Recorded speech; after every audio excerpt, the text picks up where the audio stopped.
Well, happy Sunday, y'all. Oh, we're getting right into this workout.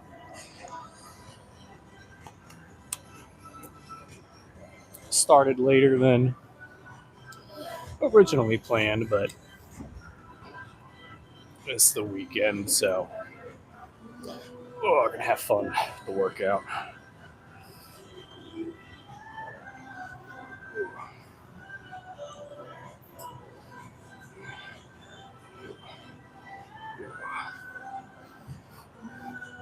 Always gotta start off with the warm up here. Today's just arms, so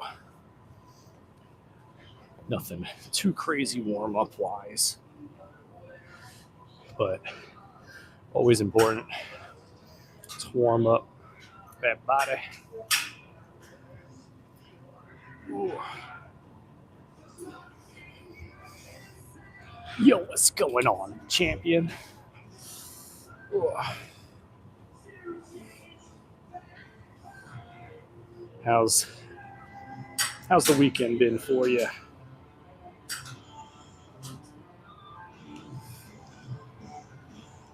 Looking forward to a good start to the week. Ooh.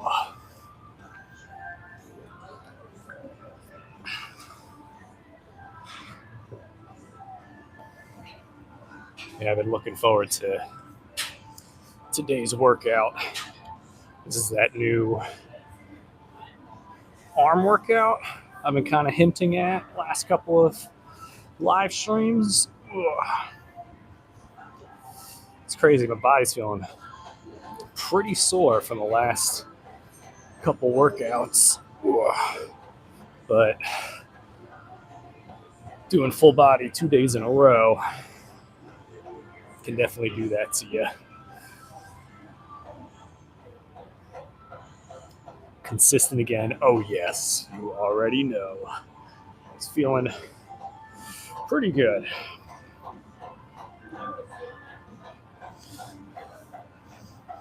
Yeah, it's just that barrier I was facing for a minute of just like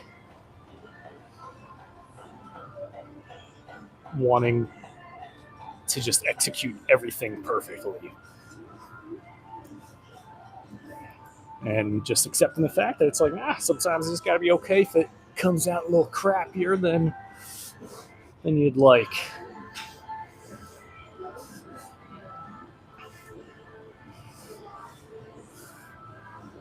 It was like a reverse consistency downward spiral. It's getting consistent with not streaming.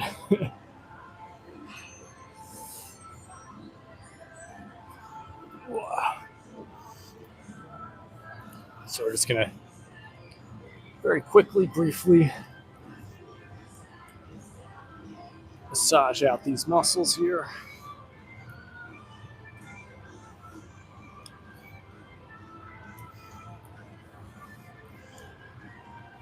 Happy I got a good foam roll session yesterday as well. I can tell these arms are ready for a good arm workout. Didn't even get started yet, and they're already looking pretty pumped.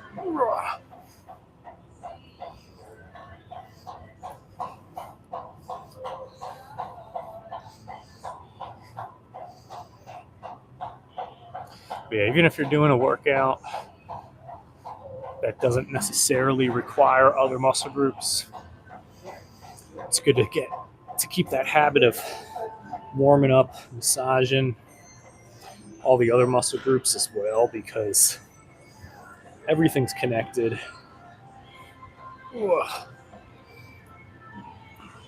So a tight muscle in the back or in the chest, could negatively impact how you're going to execute an exercise. But not only that,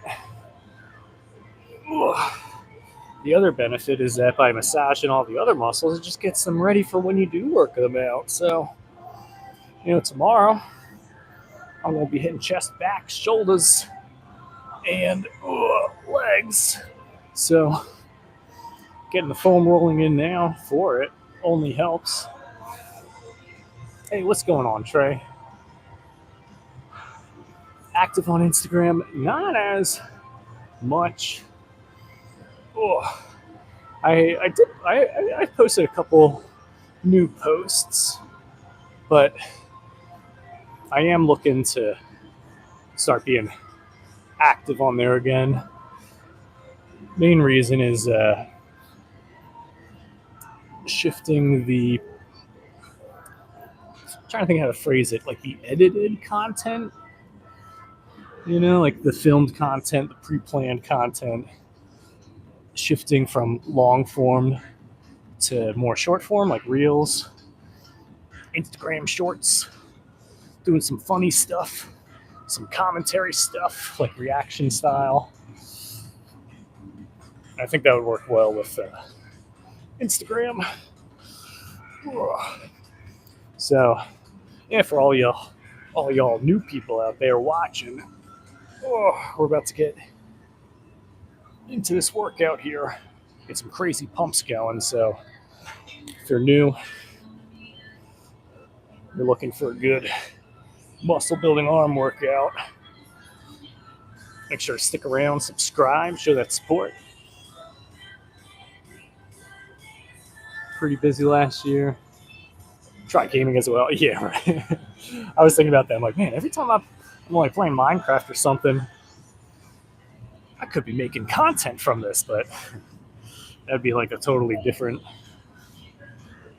YouTube channel, I'd imagine.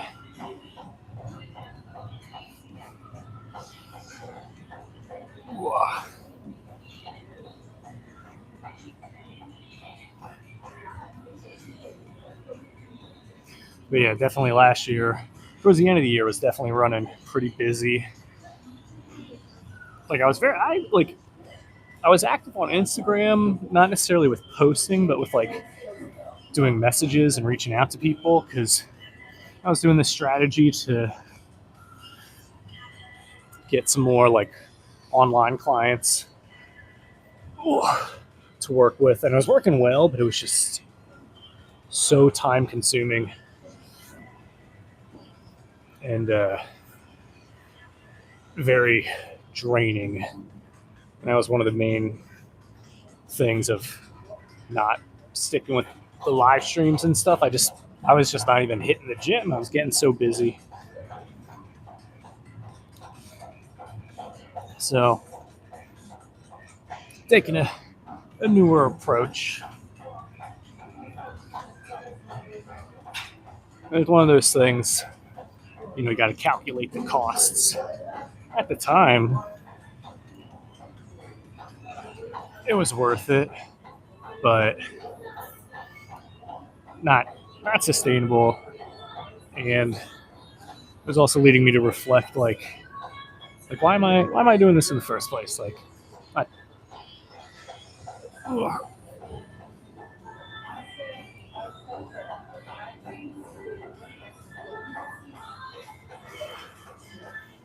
so I was able to make some good extra money. I was working with more people, helping them get in shape, but super stressed, barely sleeping, and wasn't working out. And it's like, for what, And then I was not producing content as well. So, oh yeah, you got to make sure you like, sub, and if you got questions as well, anyone that's watching fitness stuff, feel free to comment and ask. That's what I'm here for. Gotta use AI heavily, considering the workload speeds up. It's funny. I actually, for a second, I spent like 20 some hours working on trying to put together this like AI avatar thing, so that it would just do like my talking head style of content.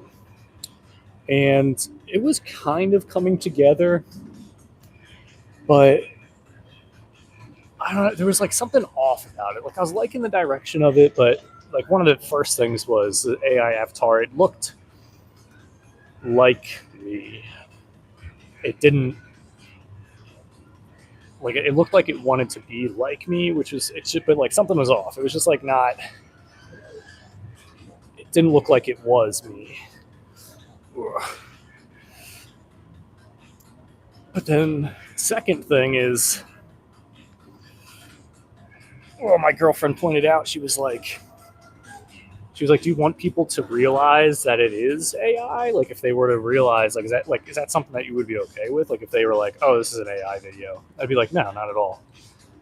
She's like, I don't think you should do it. Then it's gonna like discredit you. You know, if you are the brand, and then people are like, oh, he just has like an AI thing talk for him, then it just discredits you. And she made a good point because I had saw a video, and it's funny because my mom had sent it. It was this doctor. Meanwhile, it was just like some AI like caricature person and talking about health stuff, and I could tell it was AI just from like the lighting was too perfect. The way it was pronouncing things was very like well spoken and clear and articulate. And then also like the phrases it was using, like it's this older doctor and like it's using very like clickbaity sounding things. Make sure to like and subscribe to this video before it disappears for good. Now, when it comes to, and I was like, it's AI. I was like, it's an AI person. She's like, how can you tell? I'm like, look at how it's moving. It's very like, very rhythmic and all like you can just tell if you looked at it long enough. And immediately, as soon as I like kind of pinpointed that, I was like, I don't really care for what it has to say. Ugh. And then, yeah, I was like, you know what? I can't like. I'm not going to make an AI version of myself to do my videos for me. People are just going to have to accept my weird, corny jokes and all the imperfections and stutters and dyslexic moments that come with it. And that's another thing too. That AI, no, it ain't catching these vocal flexions. Can't replicate my weird facial expression and high eyebrow raises. It's just not possible. It ain't doing it. Ugh. But that's gonna happen where like I was seeing ads for an AI software that generates ads that look like just real people just filming themselves talking. And the thing that's funny is like as I was watching the examples that it was providing of these user generated content style ads, everyone's like, wow, it looks so realistic because of just like how imperfect it is and just how it looks like it's like filmed on the fly. And then I was realizing, I'm like, I could do that. I could very easily film something that looks like it's filmed on the fly, not high quality. And you got people spending hundreds of dollars a month for an AI to do that. I'm like, an AI to make unprofessional looking content? I could do that in my sleep. Shoot, like just the barrier has been set so low. And in a world where AI has become the default, that's just one of those things I feel like I always hear with AI scripts. Because in a world where it's like, always saying in a world where, but yeah, man, screw the AI, right? It's like authenticity is going to be way more valuable. Personal brands, way more valuable. Just genuineness as well. Wait, did you say AI? Oh, yeah. Fresh AI instance.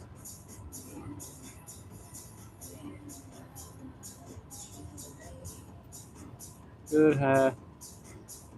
I use AI like Liberty. Yeah.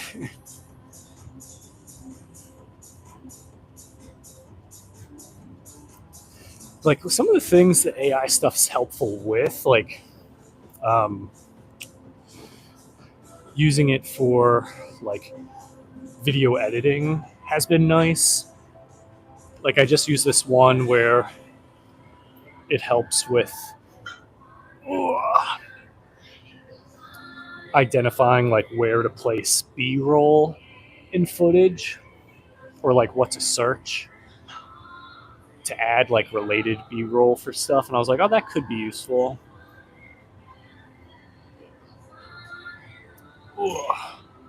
I feel like AI is such a buzzword as well. Like I had gotten this one software a while ago where it just detects silences in audio, and you can manipulate it so it will pick up things at within like a certain decibel range.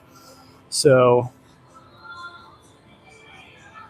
it can cut it out of the footage, but it doesn't just cut out the audio, but it'll splice out the section. So if there's like a moment where maybe I don't talk and I'm thinking for 60 seconds straight, it'll just splice that out. And I had gotten the software before AI was like such a big buzzworded thing, and they totally revamped their branding and imaging and stuff. Now they say it's all AI that does it. I'm like, it's the same software. Ugh.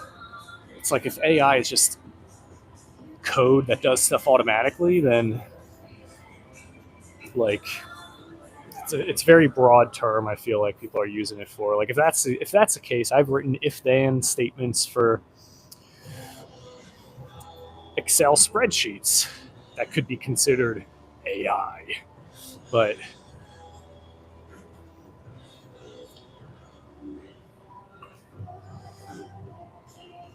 yeah, very early on with the start of the channel, I was like given the opportunity of like pivoting it towards like faceless AI generated content stuff. And there's a buddy of mine, he had started a YouTube channel talking about interesting facts throughout US history, things about the war and things like that. And his stuff was all faceless and AI generated. He would go in and tweak the scripts and things, but AI reading the thing and AI putting the footage behind it. And it was growing fast. It was growing super fast. I was like, holy crap. And he's like, yeah, you should consider using it for your content. And not gonna lie, I did make a couple videos using it. But as I was thinking about it, I'm like, let's say his US History channel were to like super take off, and then some news station or some type of podcast wants to interview him. It's like when you talk on the podcast, they're not talking to the voice that's reading the scripts, they're talking to you. And the way it articulates things, that's not how you say things. And being able to talk off the cusp or go in depth about these historical things, it's like you can't do that on a whim.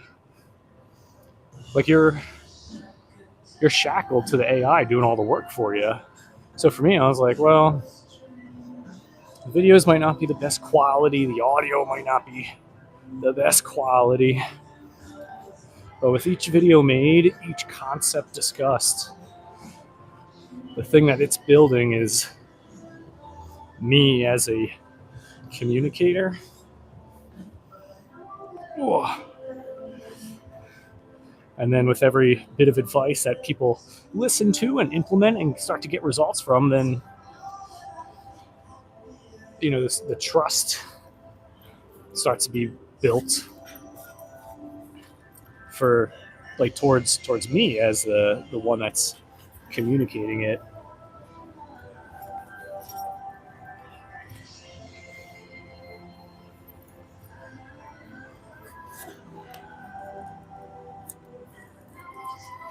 Because you can't AI a brand, you can't AI person to person interaction, you can't AI community. Like, I guess maybe you could, but if people are looking for like person interaction, they can only get that from other people. And the main thing that an AI could achieve to replace that is just tricking people, you know? So the only way it would work is by tricking people. And when people catch on, then they leave. But if people are trying to get genuine human connection, then they got to get that from actual people, you know? What is tongue tongue? Yeah, AI brain rot stuff too. Don't get me started. There's some funny videos and things. I've seen some AI videos where I'm like, chuckle.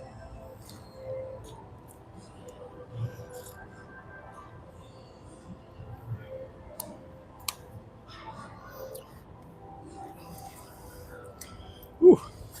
Well, now we can start doing the real workout here. I'm excited. This arm workout, man, a couple days after having done it the first time, I was like, whew, feeling it. Darn, it looks like I did not. Oh, no, I guess I.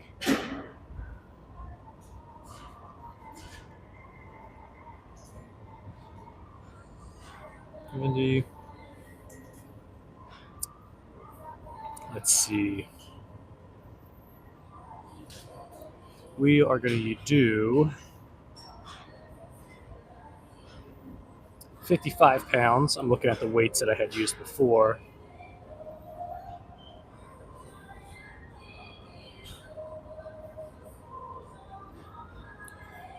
And what are we going to be doing 55 pounds with? Or, how do I phrase it? Well, the exercise is going to be close grip bench press to work them triceps.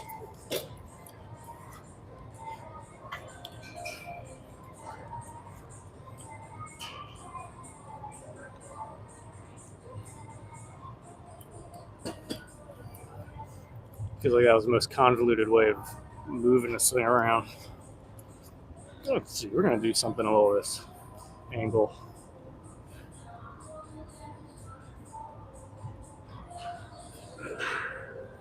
There we go. That way you can see my face struggling throughout.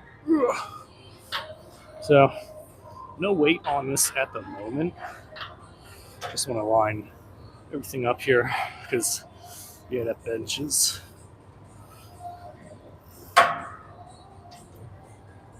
not far enough back.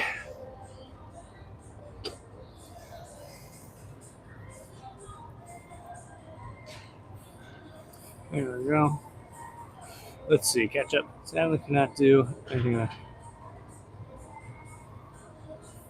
Authenticity is way better. I'm gonna be lazy using the AI bullcrap. Is this Planet Fitness? It is Planet Fitness. We had treadmill. They actually, the ones that I've been to recently, actually have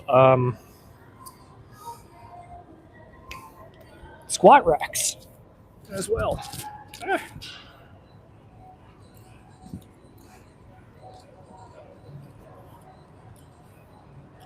There we go. Time for the pump cover to come off.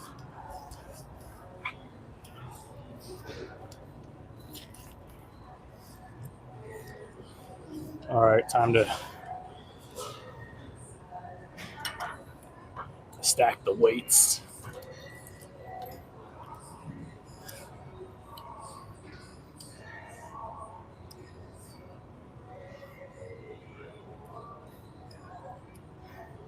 The Planet Fitness is pretty on point. It's consistent. I like it. It's consistent. The quality, at least the ones that I've been to, quality's good. Things work. They just work. It's clean.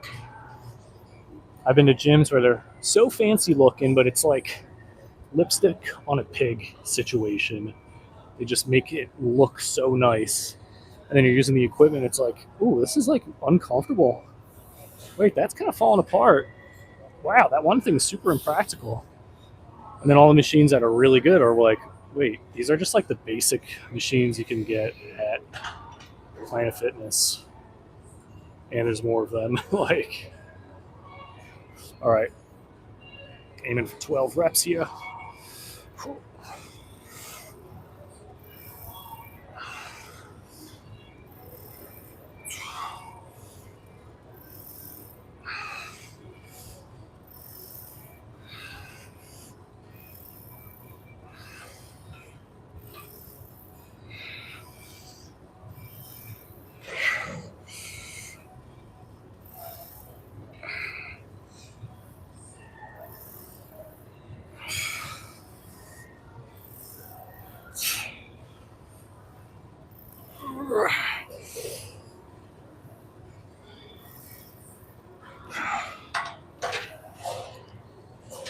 Nice. It's pretty good.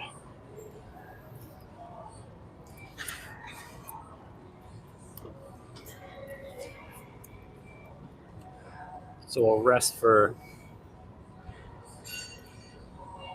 about 30 seconds or so.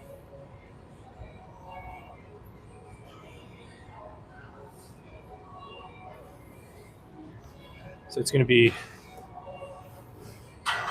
6 more sets here. I got to finish chugging this little pre-workout. Most of the time I don't do pre-workout. They'll have like caffeine and stuff, but this is actually like a non-caffeinated pre-workout. But I want to drink it just to like try to get the most out of this arm workout here.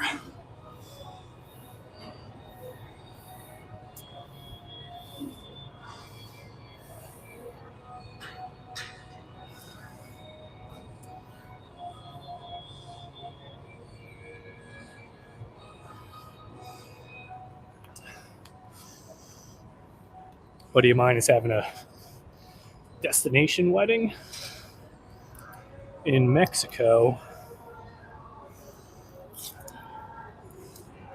around the middle of April. So I'm like, nice. It's a good amount of time to get crazy good little physique sculpting going.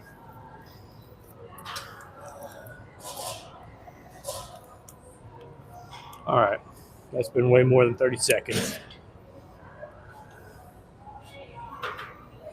AI trying best to make vocals sound like a real person.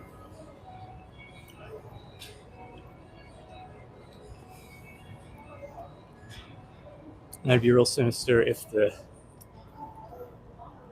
Skinwalker can catch a real person's voice, catch everybody off guard. We call our poodle a Skinwalker because she kind of looks like a Skinwalker. She'd be acting too much like a person, like a human. All right.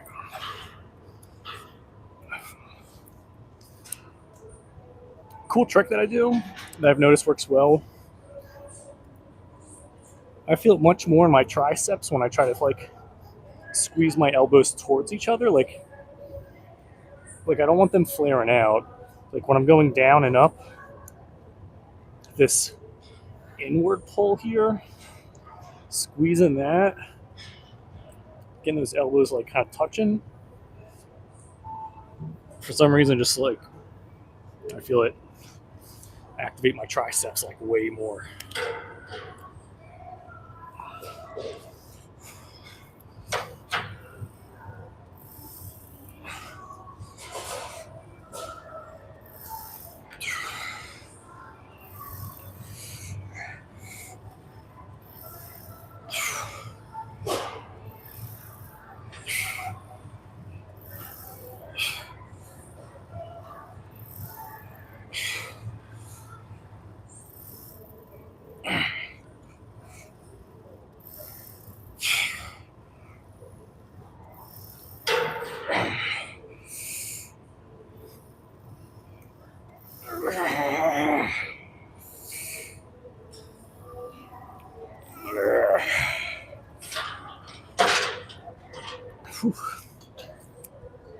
Nice.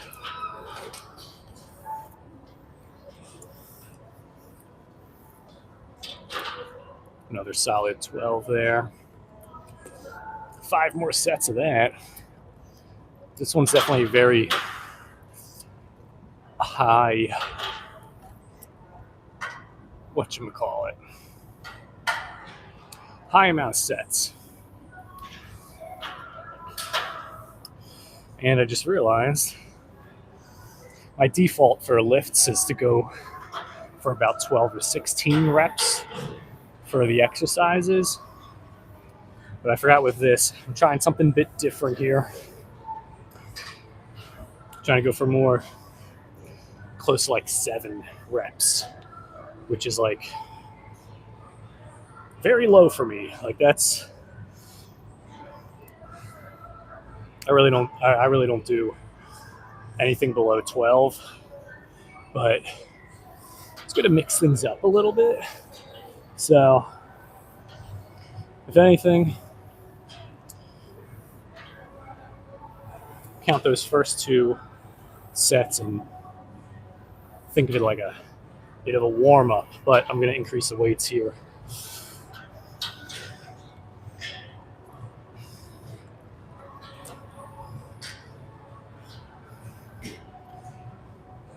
I'm telling y'all, if you feel like you've been a little stagnant with putting on some more weight, some more mass, you might be lifting too much weight. Like I've put on a good amount of muscle. Got some really good definition going with the 12 to 16 rep range. The biggest thing is making sure that last rep is the last rep. What I mean by that is, and make sure getting to that failure point. Let's see, I'm trying not to get this guy in the background there. There we go.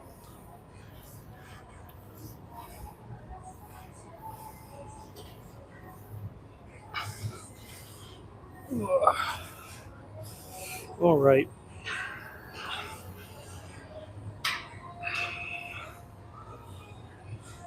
So this is 60 pounds each side. It is a Smith machine, so got to factor in the fact that the bar itself does not weigh 45 pounds.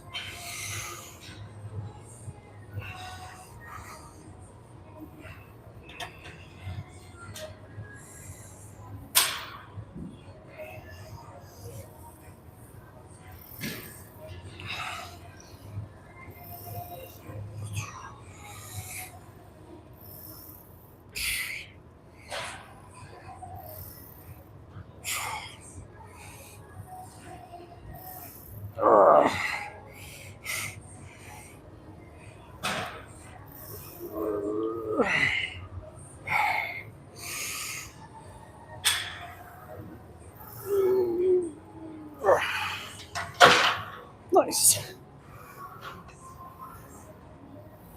Yeah, putting that little 5 pounds on each side definitely added a little bit of extra intensity that we were looking for.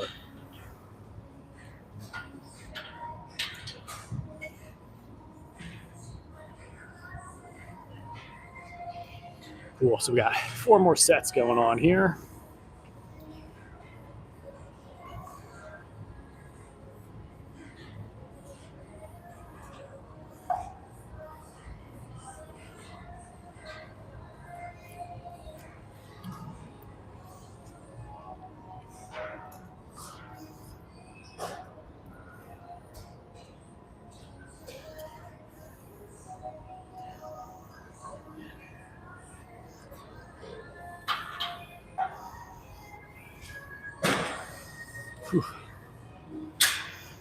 So the big thing we're trying to do here with the exercises is just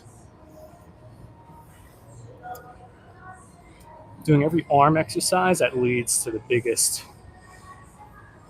like impact for developing like the volume, like the size of the muscle there. So this close grip bench, do some skull crushers. Even though, I mean, I might swap out the skull crushers with dips, because dips really like get some good volume on the triceps there.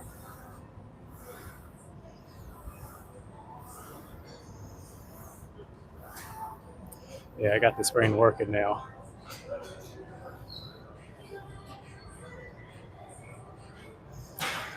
Yeah, I'm trying to think like.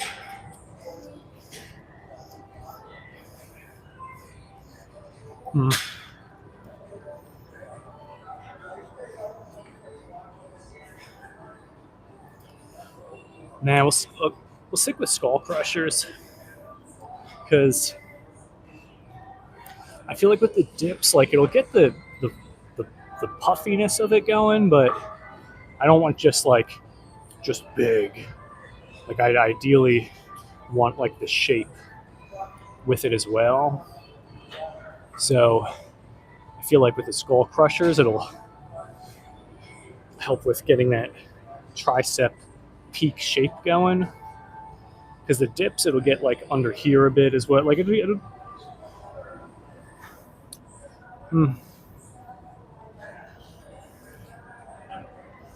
yeah, these are all the things that you got to consider with the workouts.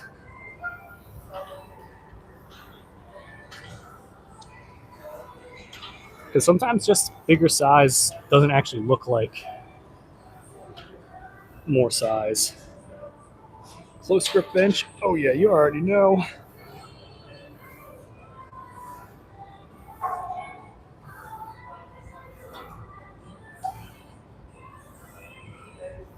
What? Am I Chinese or Italian now? Neither.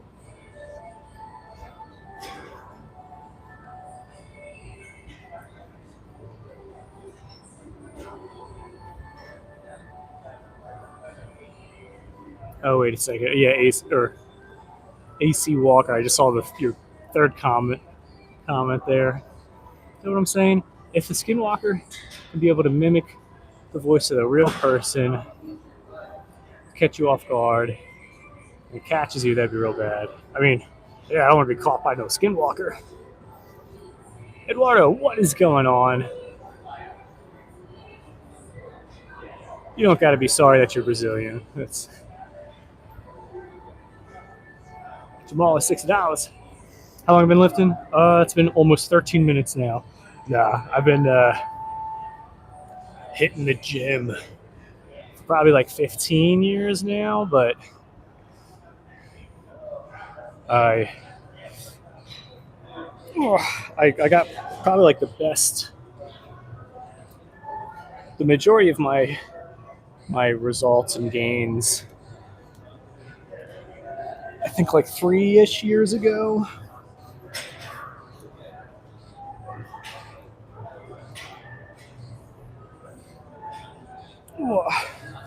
And yeah, I just like to point that out to people because it's like I spent a lot of time lifting, not looking out of shape. But then it was only the last couple of years that it looked like, man, this guy lifts. And just because I implemented a few small, subtle tweaks and changes to how I exercise. Now on this YouTube channel, I just share what those tips and tricks are. All right, we're gonna do another 7 repetitions.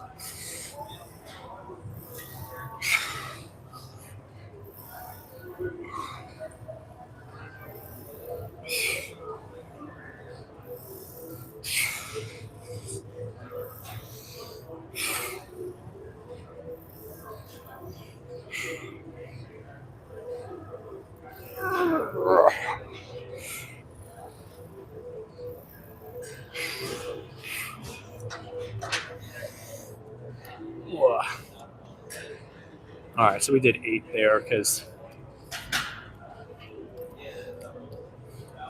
spent a little too long with the rest period there.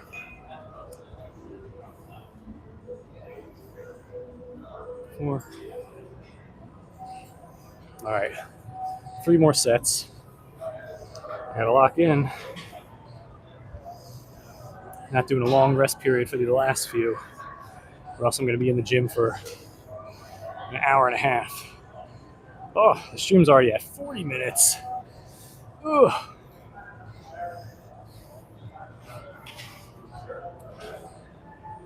I'll really try my best to keep the workouts, the actual like working out part, it's about 45 minutes max. So we're at 15 minutes of actual lifting. Brazil. Facts. Oh yeah. Spitting facts.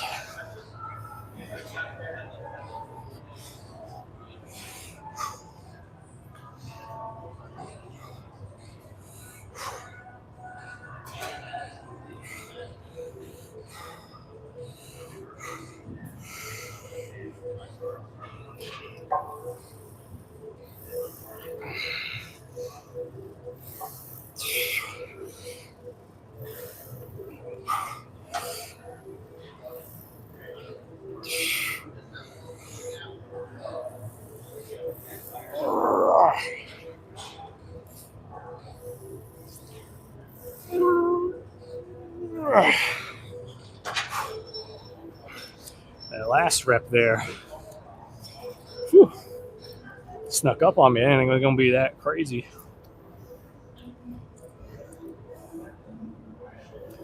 All right, 3 for 5. 2 more sets. And then we get into the fun stuff. We're doing the skull crushers, some dumbbell lateral raises.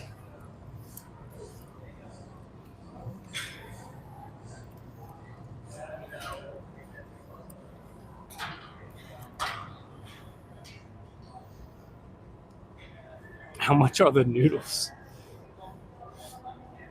Oh.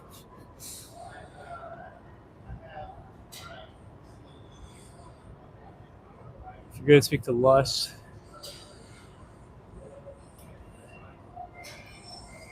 I don't even know what that is. No jumper.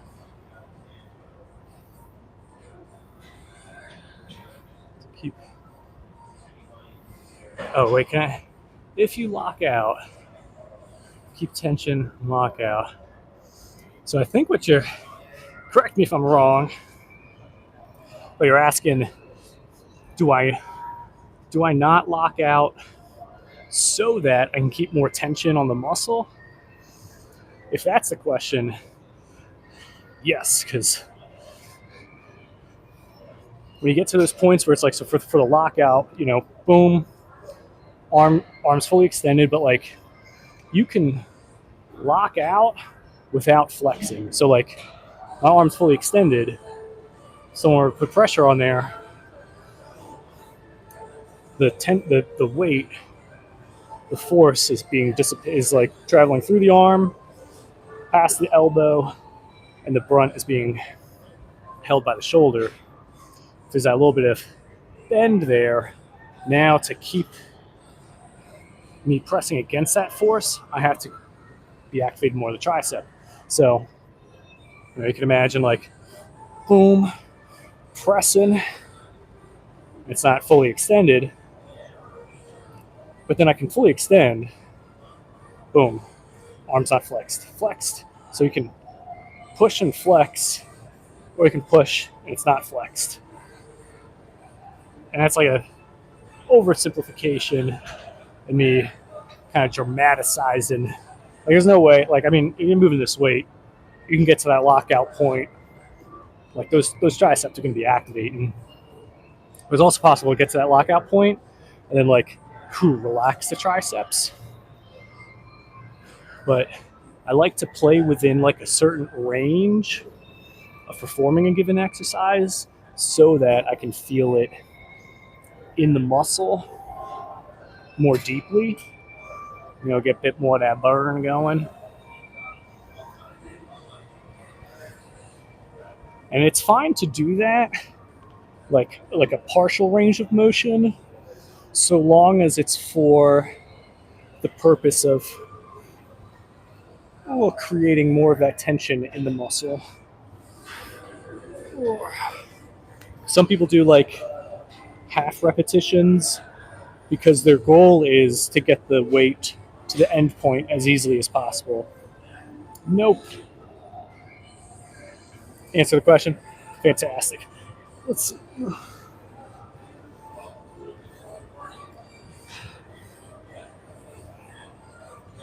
What did I say? We got 2 more sets.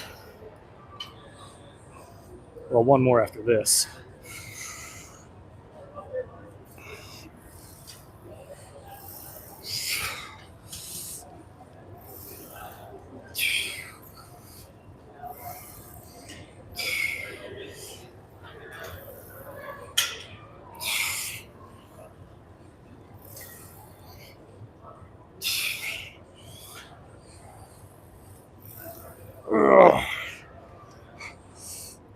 Like right here, see, I'm able to hold it. I'm actually resting right now.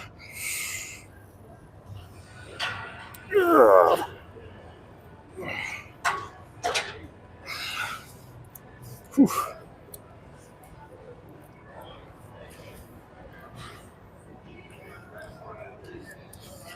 Whew. Arms feeling good.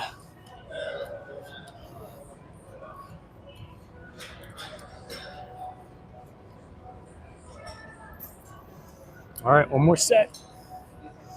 And then we'll move on to the next tricep exercise. That's cool. I've been liking this arm workout. Like in the beginning of the workout, you could see like I was wearing like,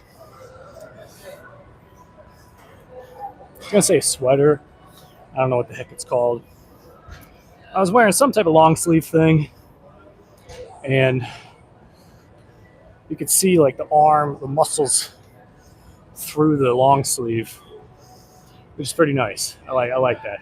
It's cool. It's fun.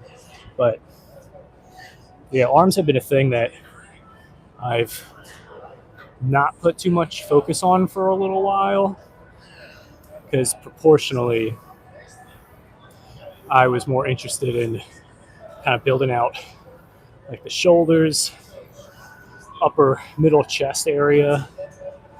So I was like, well, if I build out the shoulders more, it's gonna make my arms look bigger. But now I'm at a point where it's like, okay, shoulders are at a good width. Now, let's start beefing up the arms a bit. But I'm still focused on working shoulders as well, so everything at this point kind of grows as well. Like dialing it back slightly with the shoulders, because I'm not doing a shoulder day, but I am doing like an arm day. So shoulders will still stay at a good proportion, and then ideally arms will kind of like catch up a bit faster. And overall, it's just like God of War arms. Or no, I was going to say Gears of War. That's what I meant to say. As for pull-up example, wide pull-up, do a comfortable normal grip, semi-false. So for me personally, I like doing it not where my hand is like around the bar. I kind of like doing a bit of this where it's like the thumbs outside of it. It's kind of a bit of personal preference. And I typically do wide grip pull-ups because it develops out the lats. It's going to get that broader, like kind of V frame going. The chin-up ones, it's tough because you could end up working a bit more your biceps. If you're trying to work your back that way, instead of pull-ups like this, I found that just kind of doing the rows kind of work the back better. Well, works the back better in regards to chin-ups. Instead of chin-ups to work the back, just close grip rows tend to be a little bit better.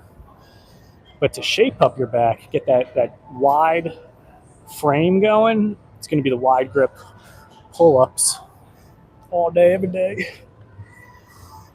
And for that, that's one where I would recommend good full range of motion, go all the way down, lift yourself all the way up. Because stuff like pull-ups, that's a good functionality type of thing to be good at.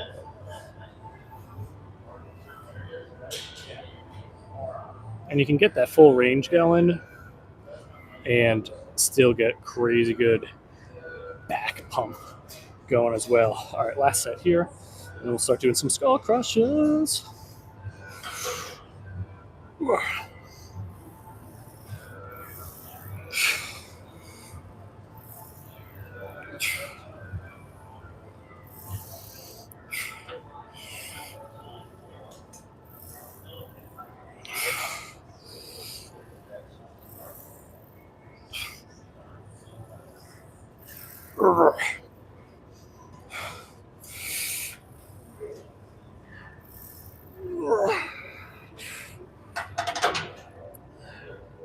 Whew. Oh yeah, I feel bad. I didn't even acknowledge all the cool emojis you guys have put on there.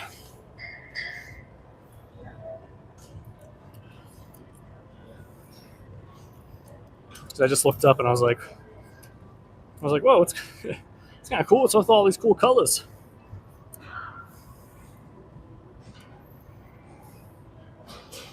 Oh yeah, happy February as well. February 1st already. Come on, 2026, slow down, bro. January had just started.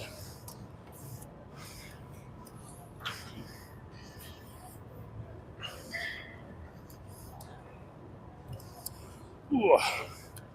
All right, we're just putting away the weights.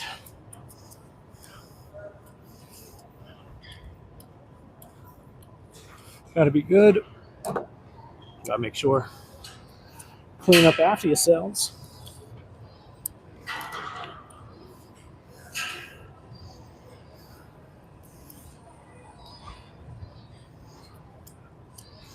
All right.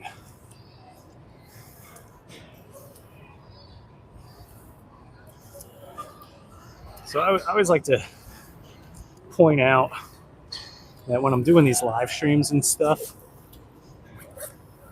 I do my best to be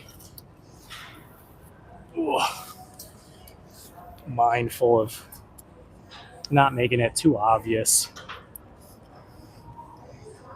because, well, big reason number one is I don't think you're allowed to kind of be doing that in the gym. And the second reason is trying to be respectful of what other people are doing. Some people might not feel comfortable with someone kind of recording and whatnot.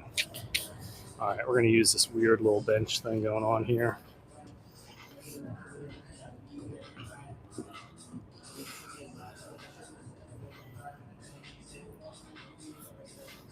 Normal grip as long as you're comfortable grip. For wide pull-ups, yeah. Yeah, for pull-ups, a grip that you're comfortable with is best. Dang it, trying to.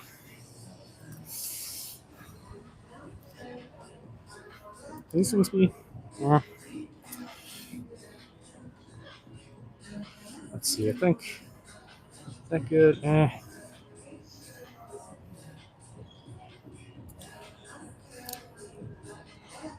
Let's see, I'm gonna have to set up shop. It's very much appreciated. Oh yeah. And make sure things I wish I was able to I wish YouTube was able to like kind of better show who's subscribed that's watching, because it's always awkward when I'm like, oh yeah, make sure you subscribe, and the person's like, bro, I've been subscribed since day one, and I'm like, not bad. But I was gonna say, make sure if you're not subscribed to show some support, hit that subscribe button, because in a couple days I'll actually be I'll be doing the wide grip pull-ups. So like on Tuesday.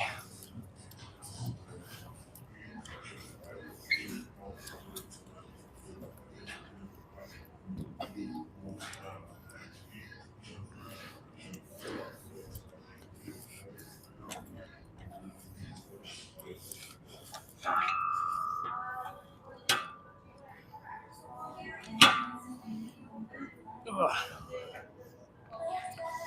Gotta like totally change up the layout here, just so I can do some tricep flexes. All right, let's see. So, cool. Last time did 60 pounds for the skull crushers, followed by 30 pounds for, what are we looking at? Like here, followed by 30 pounds for dumbbell lateral raises. So, as the disembodied voice is looking for weights, we're going to grab 30-pound first. Place that here. Now we shall get the 60 pounds for the skull crushers.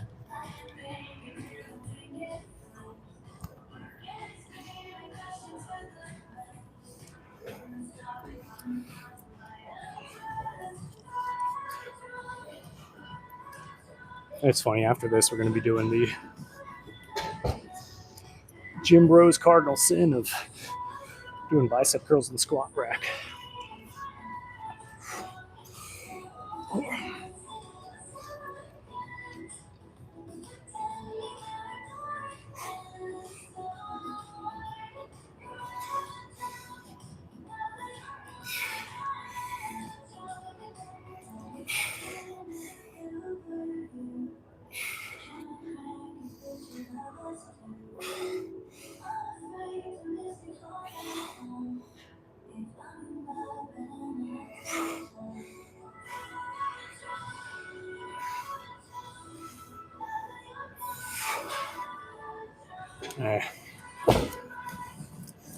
I say because it did not feel heavy enough. So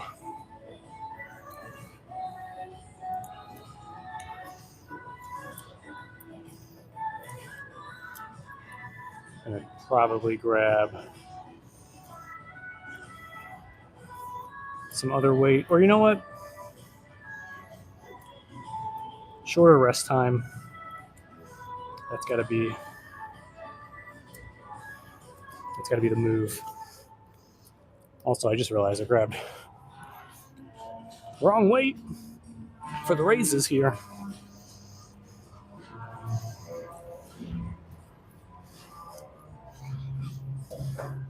We're not doing 30s, we're doing 35s.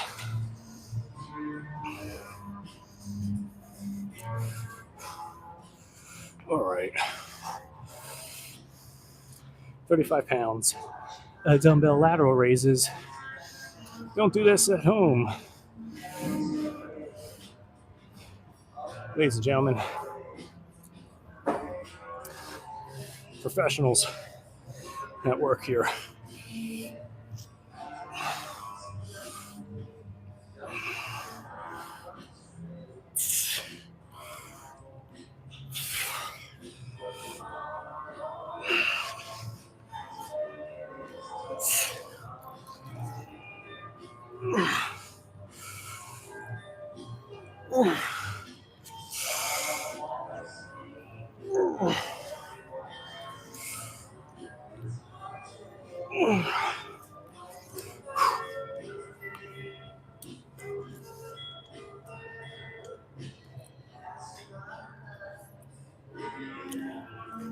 All right, 10 reps each side.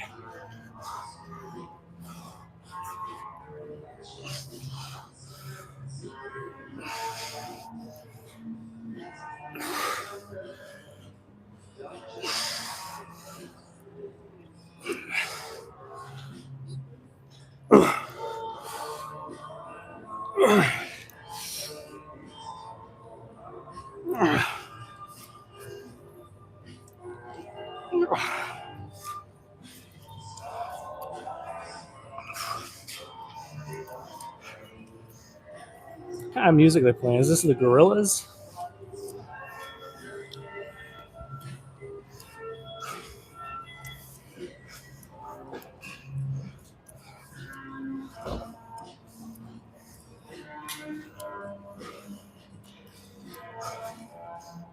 All right.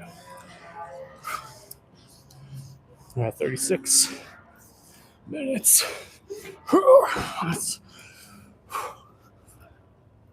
See? That skull crushers getting that good shape of the tricep. Sometimes it's not just size, it's the shape that matters. And it's how you use it too. All right.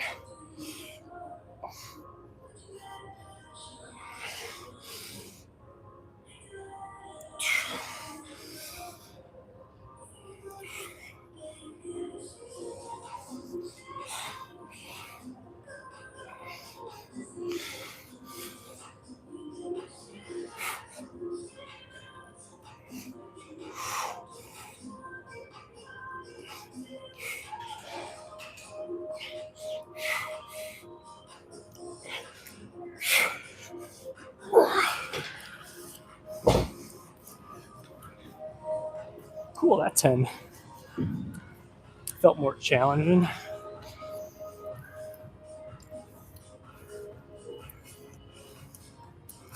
For the next set, I'll make sure to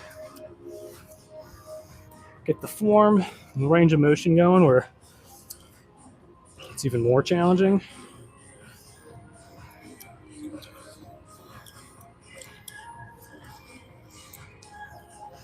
That also means more challenging, more results.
Okay, I gotta write it down. Can't forget. Can't forget to write it down.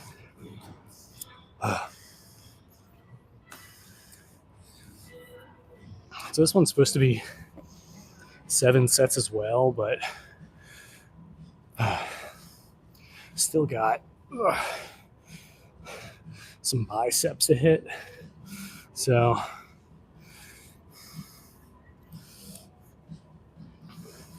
thinking making this one 5 sets.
what's going on, Keaton?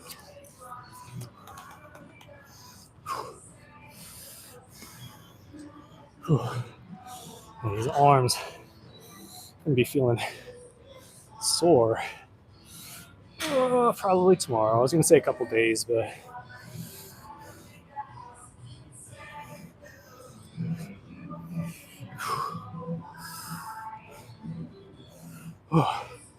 yeah, tomorrow I might not even be able to do full body. We'll see how muscles are feeling, but sometimes it's better to just get that extra rest going if you're still feeling sore.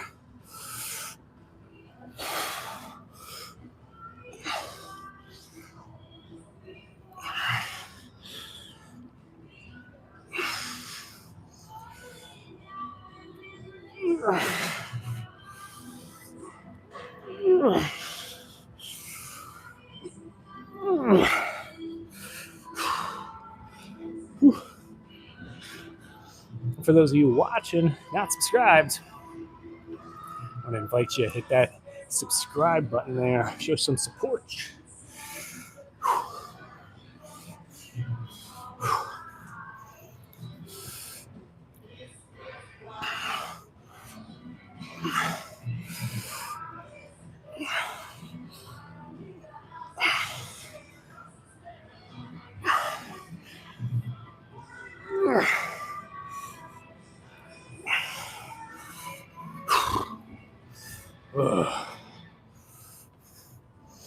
I apologize for all the grunts and groans going on there, but feeling it.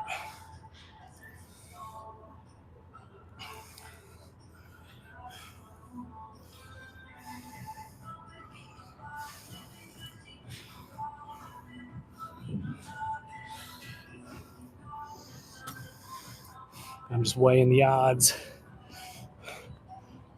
or considering the options. Have this be the last set or do 2 more sets?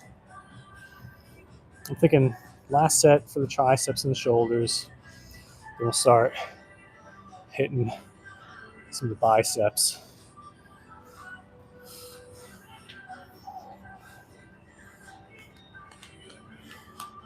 Yeah, I gotta hit the biceps. Look at this. What was that? It's all flat. That was nothing. And nothing. What the heck?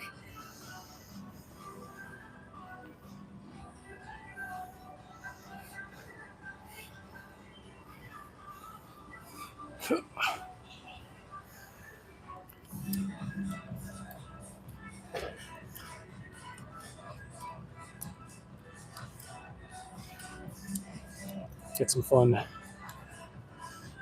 barbell curls going.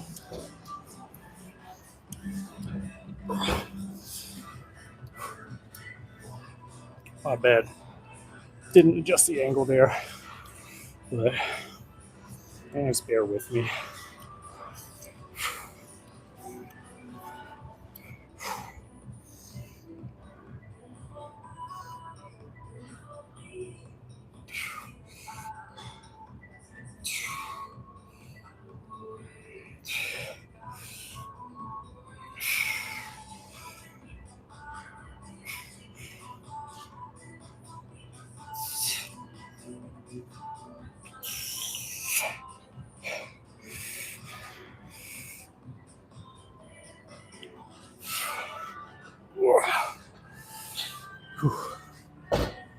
All right. Putting the weights away here.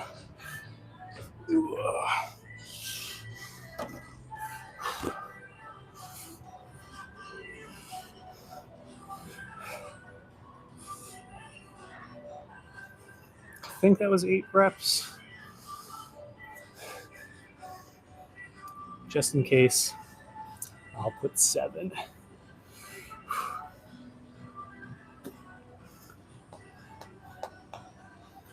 All right. Got some lateral raises.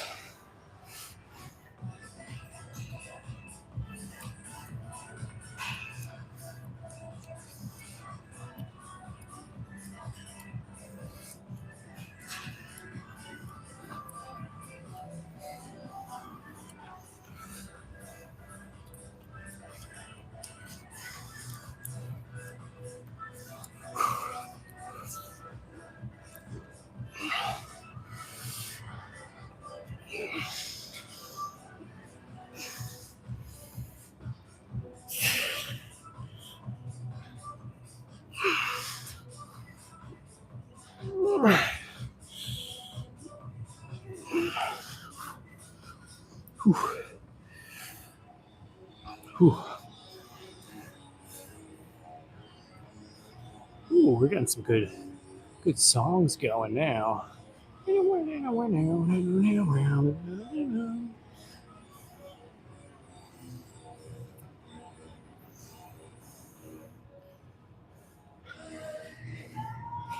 My little darling.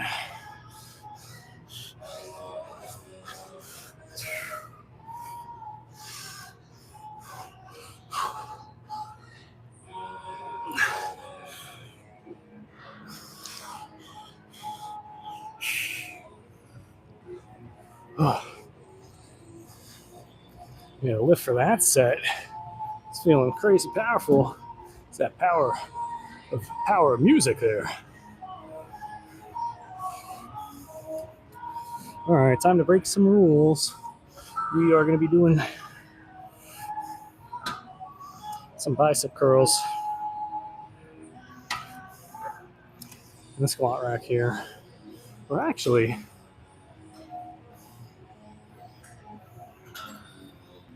I got a better idea. Let's see.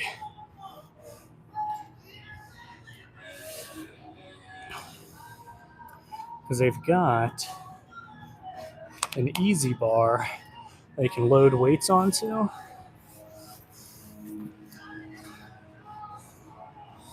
But I like the idea of the straight bar.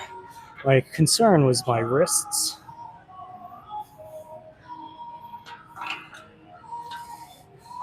So we'll see if my wrists are all right. Because I've sprained my wrists before doing like heavy barbell curls. So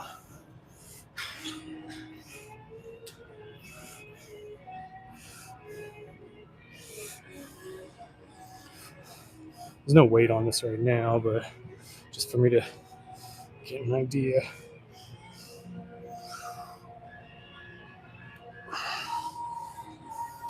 It's funny, no weight on there. Actually felt pretty good. But we're going to be going fairly low reps here. 7-ish rep range.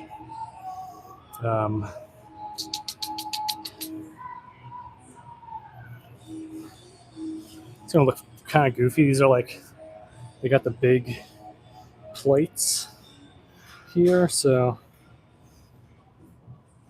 on the outside it's going to look like bicep curling some crazy weights and plates, but it's literally just 10 pounds each side.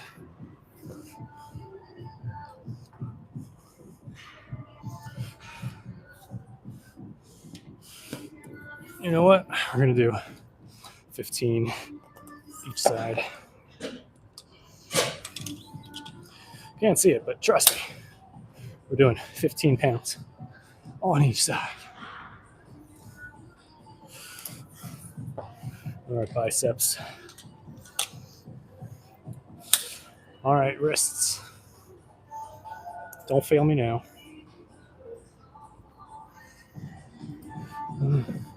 Just gonna slide this out a little more. There we go.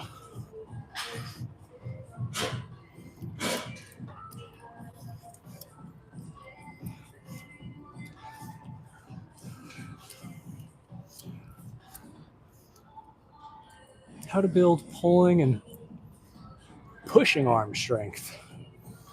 Like how do you just get stronger with like pulling or pushing?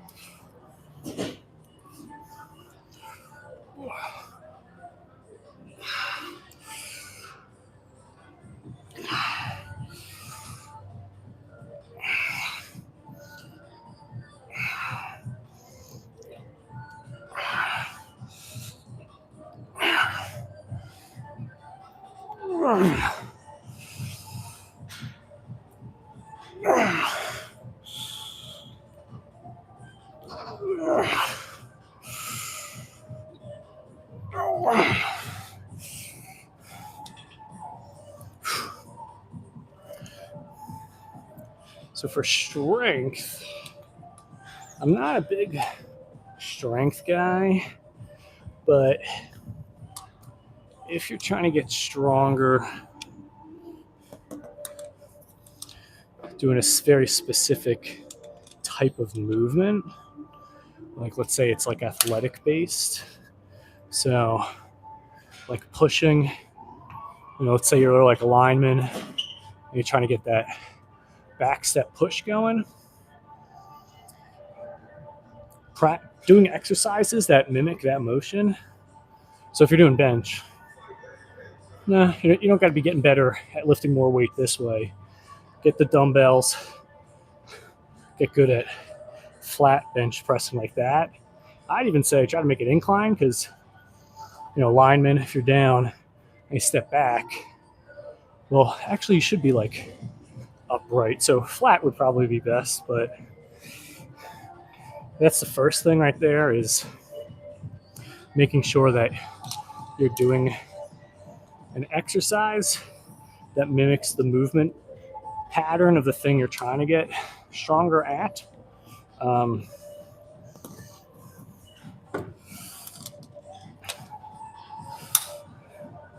would say also get good at moving lighter weight slowly. It'll activate more muscle fibers and will develop the neuromuscular confidence of doing the movement with heavier weight. Basically what I mean by that is we're all stronger than we realize. The stories of the moms that lift up the car to help the baby that's trapped underneath or whatever. The mom didn't grow more muscle in that short time span, and she didn't get stronger in that time span. She had that strength, but our brains will inhibit our body's ability to utilize all the strength it has because, in those instances with the mom lifting the car, she's ripping tendons and ligaments and pulling muscles, ripping muscles. So the body's not allowing our mind is not allowing our body to utilize all the strength it has because we'd be ripping our own muscle off the bone if that were the case. So moving lighter weight more slowly can help to develop that mind muscle confidence of like, I can move this weight. Because if you imagine you're moving heavy weight, you're not going fast. If it's heavy weight, you're going slowly. So train the nervous system to get used to that slow motion.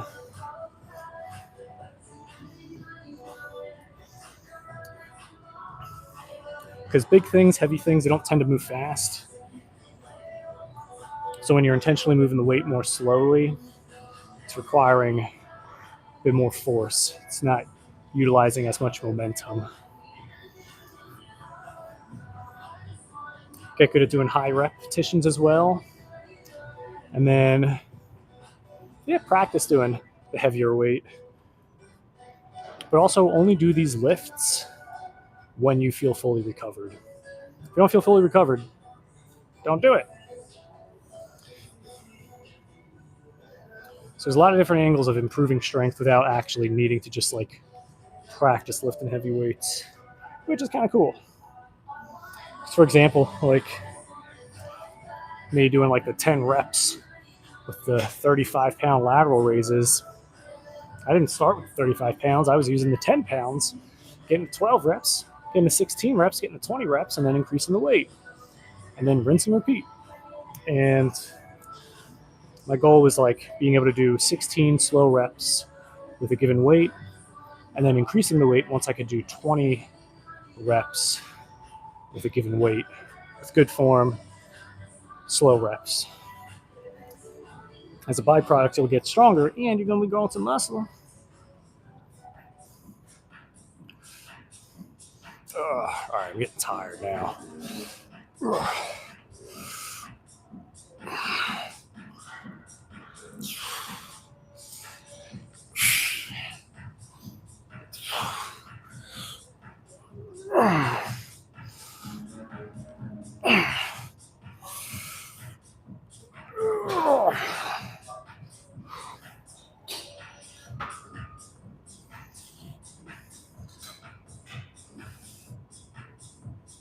All right, we're just gonna do 2 more sets because I gotta wrap up here. It's a bummer because I like hanging out with y'all.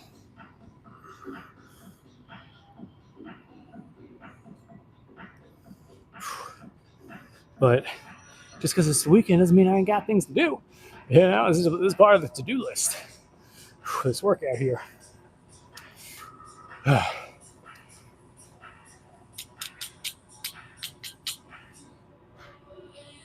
hope everyone else's weekend has been going pretty good. Y'all have some fun plans for the start of the week?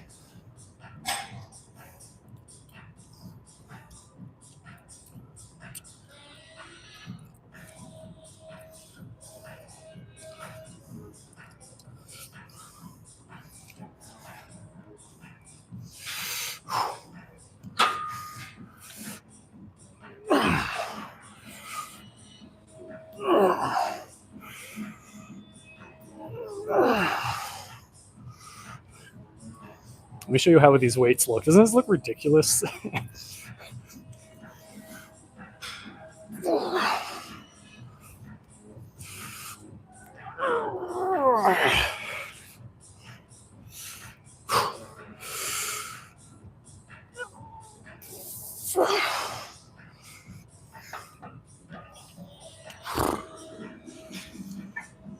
I think that was only 6 reps right there.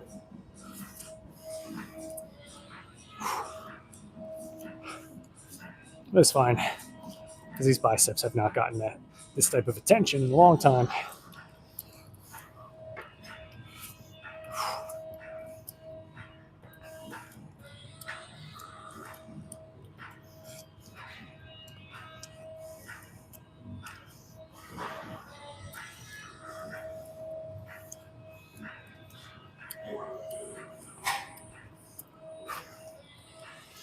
There's a really cool bicep machine that they got here that we're going to finish with. It's like seated, has like individual handles on the side that you can kind of do the bicep curls with, which is pretty nice. Whew, nice. Feeling that soreness.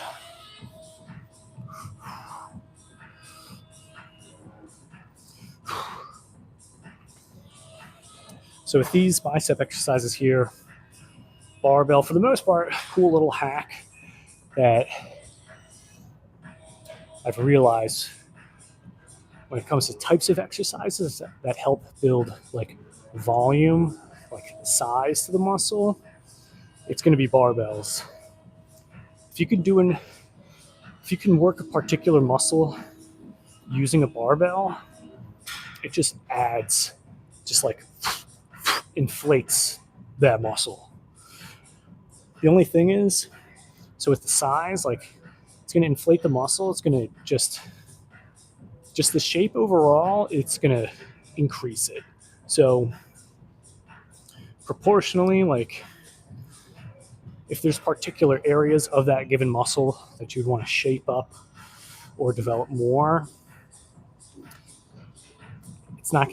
it's harder to target specific areas. So chest, for example,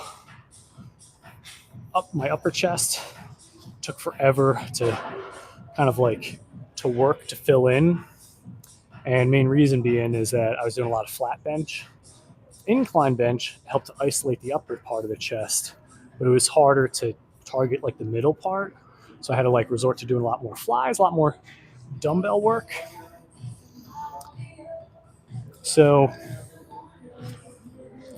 what I want you to imagine is like picture your muscle as it is, the shape and everything, and then you just like enlarge it. Like the shape of it is not going to change. The size of it just increases. So hopefully that kind of like helps to give like a idea of how the barbells will influence the growth.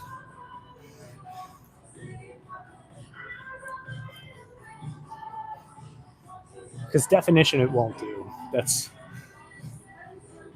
what I found with barbells at least.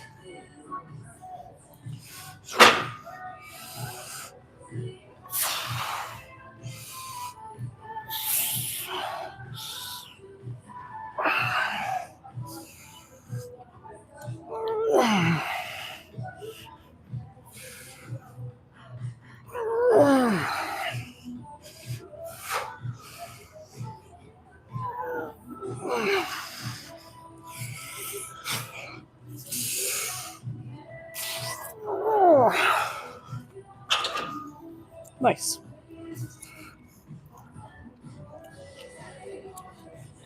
Cool, we're going to finish up with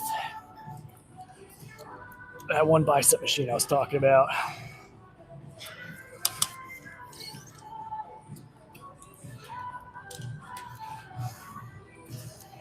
I'm tempted to do... Nah, we won't do preacher curls. I was going to say, like, I'm a huge preacher curl fan. But the only thing is, like, the shape of my biceps are the way they are because I like to do preacher curls. I'm trying to reshape them a bit. Ooh. So if I want to get a different shape going, I got to do different exercises.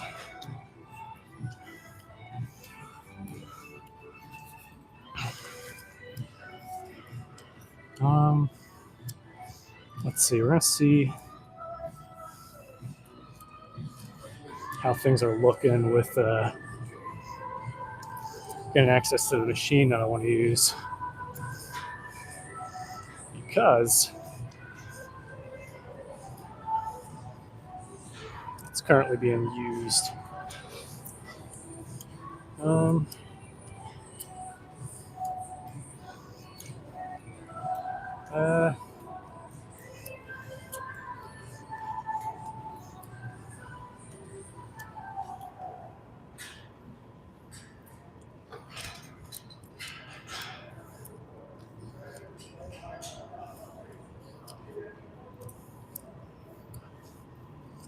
Let's see, we'll just do dumbbells.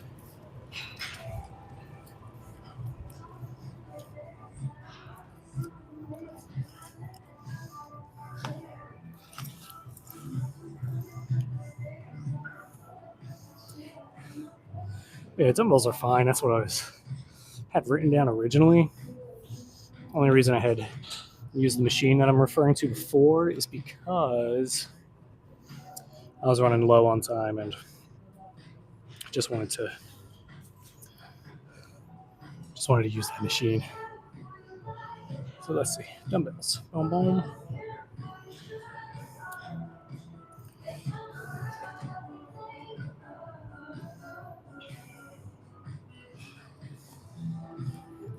Oh, sorry, go for it.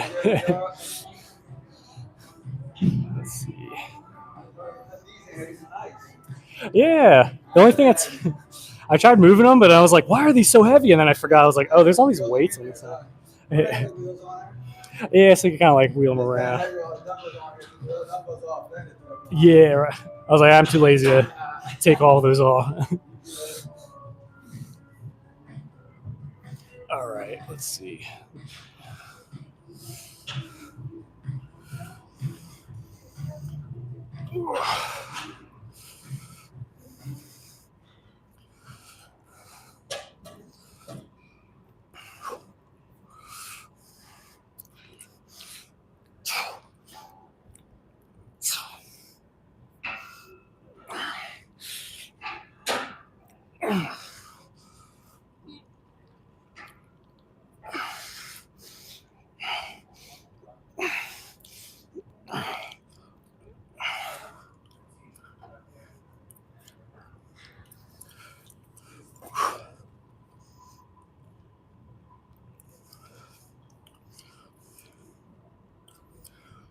The 40s and got the 7 reps going.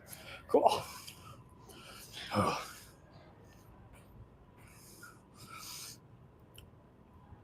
Yeah, I don't think this arm workout would be one of the more longer of the workouts, but most of the time, schedule wise, I have to like keep the workouts short anyway, because it's like, oh, I get things done, and the workouts tend to be always like right before I got to do something. Fortunately, today is a little bit more flexible, so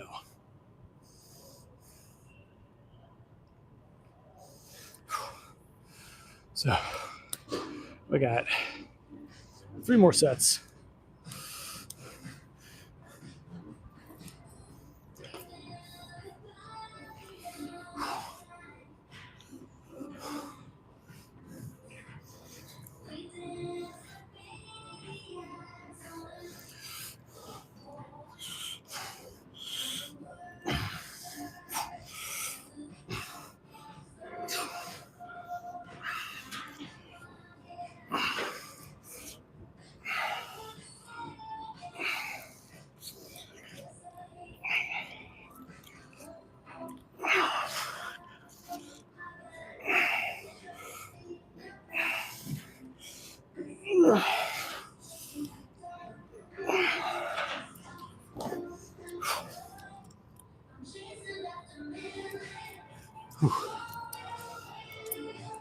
Yeah, I think tomorrow is going to be much more leg focused,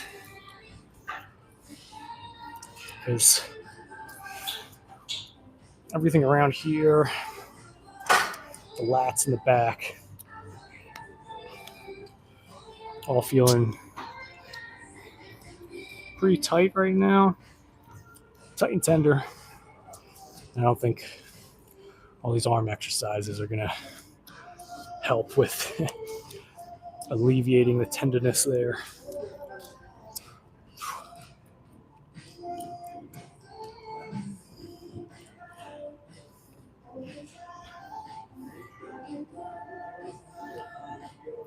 Heading back soon! Exclamation point.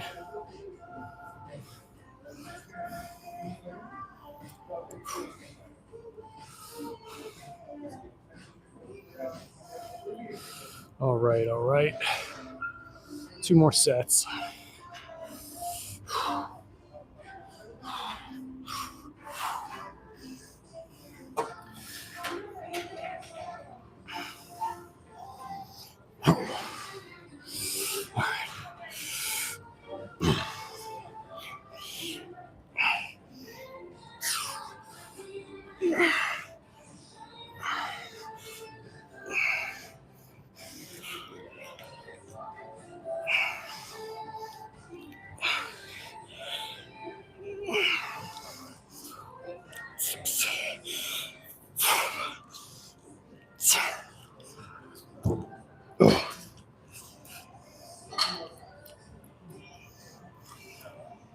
Whew. 1 more set. Heck yeah. Nice, there we go. See? Arms looking better. Trying to get that Goku bicep peak going on there. After this set, wrap up. Very quick abs. Just 2 exercises.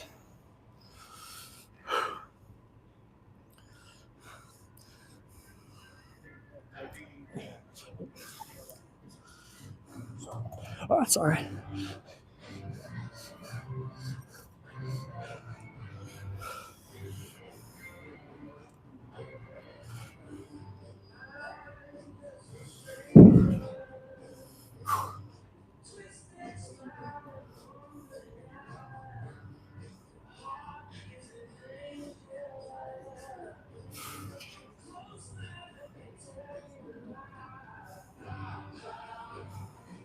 Happy I drank that pre-workout. Would not have had a little focus going on here.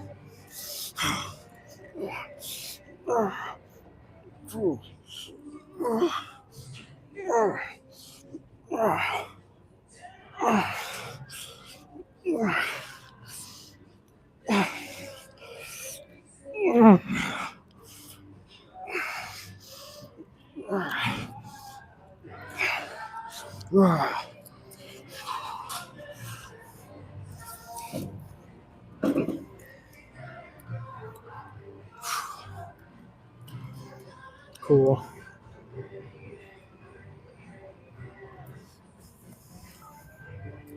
Now I'm gonna show you all my favorite ab exercise of all time. Man, today's workout is totally breaking all the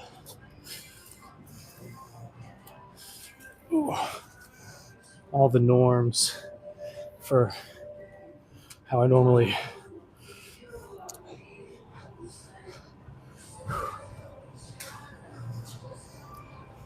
let's see. Oh yeah, I didn't finish my thought this. But yeah, breaks the norms of how I normally try to do my workouts and how I normally like suggest people do their workouts as well. Um,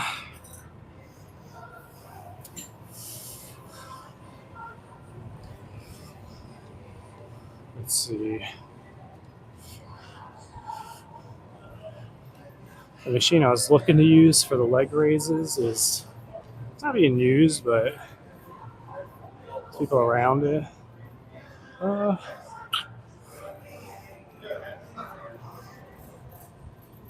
That should be all right.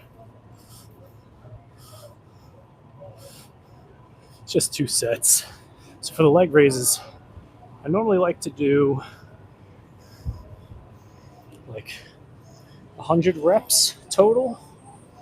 So not 100 reps one go, but you just try to do as many repetitions as you can, and as many reps as you can, and you just add up the amount of sets. So it's like you go to failure, how many reps, next set go to failure, add up those reps, and you just rinse and repeat till you get to 100. But today we're just doing to 50. So 2 solid 25 rep sets.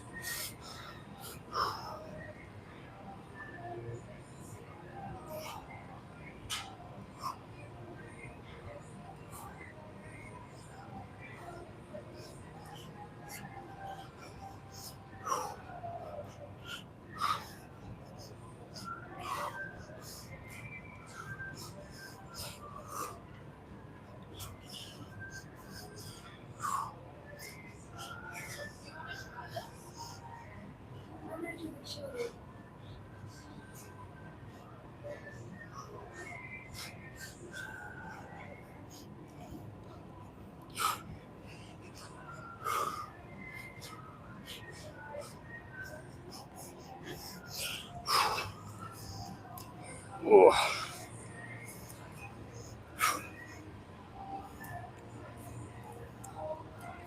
Crazy.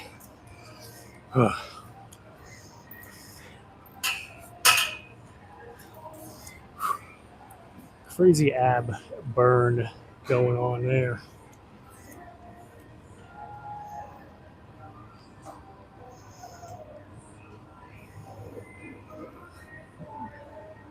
I can't control myself. All right. Got one more set with 25 reps. Okay, so a moment ago I was saying how this whole workout's breaking my norm for how I typically structure my workouts and how I typically tell people to do their workouts. Just doing this to mix it up a bit, especially for like just a dedicated arm day. So that's the thing. It's like first thing, I don't normally ever do just a bicep tricep day. Second thing is I don't really ever try to go below 12 reps. 12 reps is like my absolute minimum. And then on top of that, I like to have the actual like active workout part be about 45 minutes. And like the stream right now is at 103 minutes, but That's including the like the warm up and stuff. But my watch, from when I've started it for the actual workout starting, we're at 77 minutes. So everything all around, very different. But you know, sometimes you gotta do those changes to see changes. Ooh.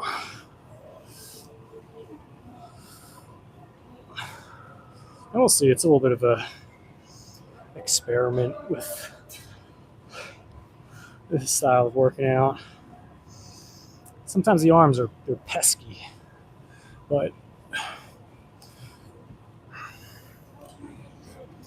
all right, last set here.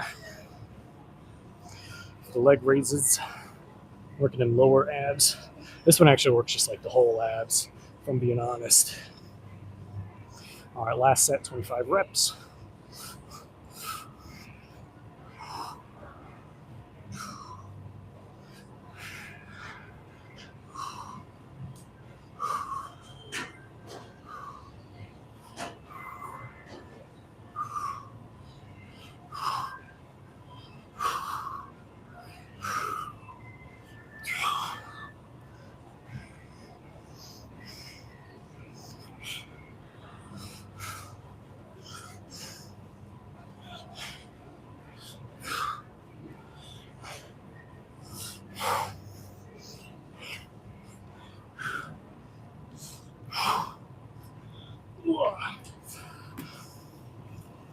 Oh, there we go. That's the workout.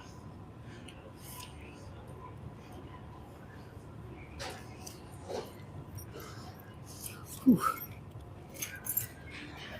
Feeling pretty good too. So typically at this point, after having finished the workout, I normally just keep the live stream going in case y'all got questions fitness wise. Because I just set up the phone in the car and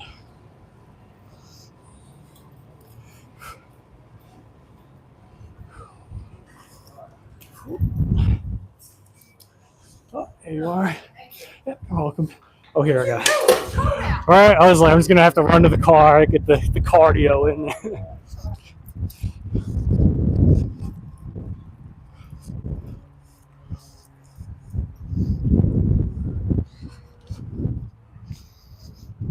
But ooh, sorry for the wind. But yeah, I normally just keep the live stream going after the workout. Kind of refer to it as a post-workout rant. Oh man, I got my car washed yesterday, and it's looking a little dirty already. Bada bing, bada boom.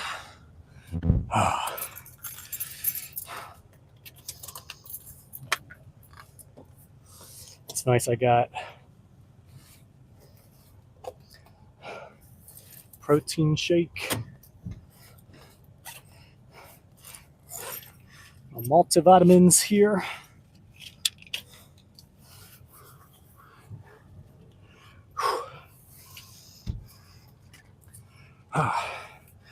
Yeah, just because we're wrapping up the workout today doesn't mean we're not going to be doing another workout tomorrow. So if y'all new here, just stopping by, checking out the channel, make sure to hit that subscribe button. Got lots of content talking about getting in shape, whether you're looking to burn fat or build muscle. I'm definitely going to be going the route, content-wise, going more towards building a bit more muscle. Just seeing a little bit more of like demand for that with clients I've been working with. So I was like, you know what? Yeah, do more content around, you know, building those muscles. Ah, man, my arms, I was not able to flex it to the level I would have liked, but yeah, so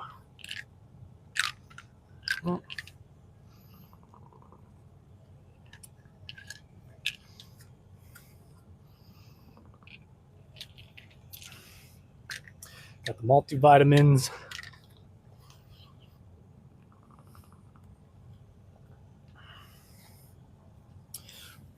Protein shake. Ooh. I'm gonna do another protein shake later today too.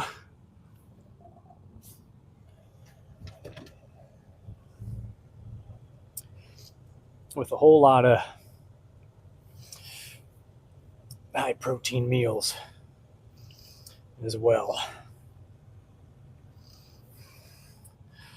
All right.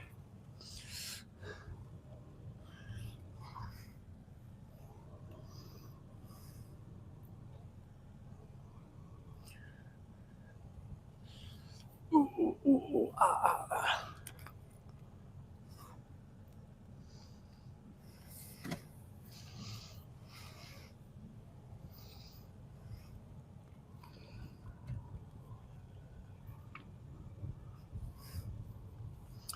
Oh, this is so good right now. Body's craving it.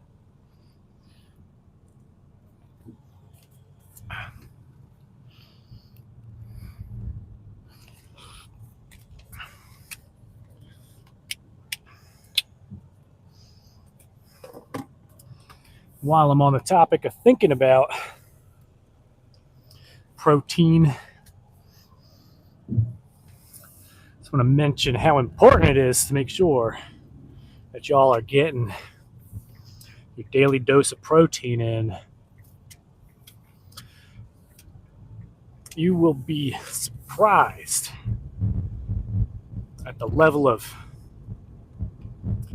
recovery, the level of gains, the amount of overall focus and energy and mood boost. Yep, mood boost that you'll have when you eat more protein. It's insane how little protein we get in our diets when we're not intentional about eating more protein.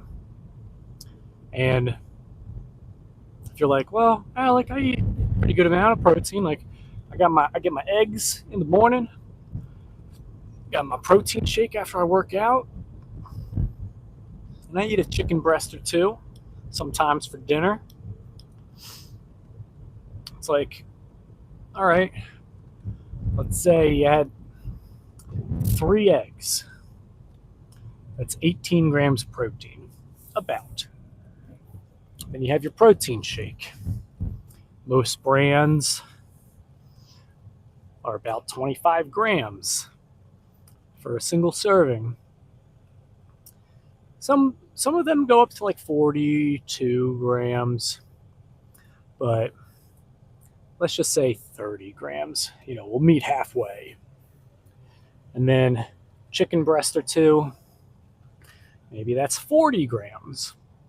So you're now looking at about 88 grams of protein for the day. Sounds kind of good. However, when it comes to calculating the amount of protein you should be eating every day, best formula that I've found, it's not anything times your body weight. Body weight, in my opinion, is not the best way of measuring the amount of protein you should be getting. And I say this mainly, sorry about the camera shake there, but I say this mainly because once at the gym, I had back-to-back meetings with people that were signing up for personal training. This woman comes in and she's maybe like 5'4" and pretty overweight, close to like 210 pounds. And we're going through the numbers of the amount of calories and the amount of protein. And as soon as I was getting to the amount of protein, the whole thing of like 1 gram per pound of body weight, or doing like 0.75 times pound of body weight. I just was like, I feel like there's a better formula than this. So I put the protein part on hold, and I told her for now, just focus on not eating above this set number of calories. And then this guy comes in. He's like 6'3", 6'4", but he was like 168 pounds. And I was like he was really underweight, and that was the whole thing. He wanted to put on more weight, and yeah, I was like, I got to the same thing for him. Got to the protein. I'm like, it can't be 1 gram per pound of body weight. One, like, multiplying it by more than one. Like, I don't know. I just was like, this can't be that good. It can't be the best way of measuring it. And it was crazy because, like, fortunately, like, within a day or two of that, as I was doing a little bit of research, I came across a study that was done, and the study was, I forgot the exact purpose of the study, but it was for people there. But this study, they were trying to implement some type of protocol to help these obese men and women lose weight. And they had to have everyone on a very set diet. So they had the formula that they used for the calories and the carbs and the fats. And then when they got to the protein, they ran into the same. They're like, if someone's 300 pounds, they don't need 300 grams of protein. And they came up with this formula of doing height in centimeters and using that as the gauge for the amount of protein they should have every day. And I was like, I like that. I really like that. And I was like, well, this guy really wants to put on more weight. And this beginning phase of the workout is going to honestly cause the most change. So I want to make sure his system is really well saturated with a lot of protein. So I did the height in centimeters, multiplied it by 1.2. And then for the woman, I was like, well, we're going to take a little bit of a steeper calorie cut in the beginning just to get a quick win, so she sees some change on the scale and can start believing that, yes, this is possible. I can lose weight. But because of that, keeping the calories lower, I knew she was going to be feeling more hungry. But also, I wanted to make sure she was preserving and still, building muscle. So same thing, height in centimeters times 1.2. And that ended up being a really good formula. So minimum amount of protein is your height in centimeters, in grams. Like whatever that number is for the centimeters is the amount of grams you should be eating. So me, I'm 6'1", and I think it's about like 180 centimeters. So 180 grams of protein. If you're doing your 3 eggs in the morning, your 2 chicken breasts at night, and a protein shake during the day, you're looking at about 88 grams of protein. Then if you eat some other things throughout the day, let's say, another 22 grams.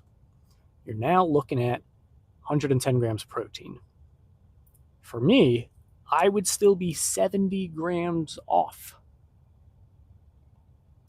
So when people are increasing the amount of protein, they're noticing all these benefits. They're like, this is so crazy. Like, how am I feeling so good? And it's like, you've been protein deficient for so long. The 3 eggs in the morning, the chicken breast, and the protein shake, like that's the intentional person of getting in protein. And for me, it would still be 70 grams off. For other people, it could be 40 grams, it could be 50 grams. But still, like, we're rounding up here with the numbers. And oftentimes, those nutrition facts, the labels, nutrition labels, they could be off by up to 20%. So if it says 10 grams protein, doesn't mean, there might be 12 grams. It's like, no, it might mean there's only 8 grams. And the difference between 10 grams and 8 grams doesn't seem like a lot. But again, imagine it's like, man, I ate 100 grams of protein. It's like, if that label was off by 20%, you only ate 80 grams. And for me, if I have to eat 180 grams, and if I'm off by 20 grams every day, after 10 days, that's 200 grams of protein that my body is missing, which is almost an entire day's worth of no protein. So protein's important. Anyway, that's my fitness rant. Thank you for sticking around till the end. If you guys are new here, I want to show that support. Make sure to hit that subscribe button. We're going to be working out again tomorrow, doing some legs, really just exhausting the body. We'll see. Might do some upper body stuff, but as far as I can tell right now, upper body is feeling pretty fatigued, tender and sore. The arms, I hope, feel nice and sore. But even if they are sore, I'm fine with still working chest and back and little shoulders. But if other parts are still tender, then give it the rest it needs. Muscles are only going to grow from the rest, you know.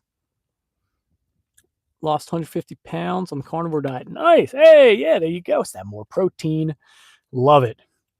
So, yeah, that's cool. I'm happy to hear. Yeah, wrapping up the video here. Hope y'all subscribe. That way you can be here for the next live stream of workouts. Always appreciate having y'all to hang out with while we work out together. Hope to see you at tomorrow's workout in the live stream. Anyway, go enjoy your weekends. Go sweat. Drink protein shakes. Till next time. Peace.